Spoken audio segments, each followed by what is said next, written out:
सोलापूर राष्ट्रवादी काँग्रेसचे ज्येष्ठ नेते आणि माजी महापौर मनोहर सपाटे यांच्या अडचणीत चांगलीच वाढ झाली आहे. एका 45 वर्षीय महिलेने त्यांच्यावर फौजदार चावडी पोलीस ठाण्यात विनयभंगाचा गुन्हा दाखल केला होता.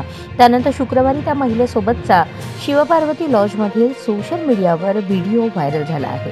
संबंधित महिलेने दिलेल्या तक्रारीत ती महिला सपाटे यांच्या शिवपार्वती लॉजमध्ये राहायला होती. त्यावेळी सपाटे यांनी त्या महिलेला स्वतःचे व्हिजिटिंग कार्ड देऊन तिचा मोबाईल नंबर स्वतःचा मोबाईल नंबरवरती डायल करून घेतला. त्यानंतर त्या महिलेला ते वारंवार त्रास देत होते. लॉजमध्ये बोलावून तिच्याकडे शरीर सुखाची मागणी करत होते. या महिलेचा अखेर सपाटे यांच्यासोबतचा लॉजच्या 307 नंबर रूममधील रेकॉर्डिंग व्हिडिओ सध्या सोशल मीडियावर प्रचंड व्हायरल होत आहे. या व्हिडिओमुळे राष्ट्रवादी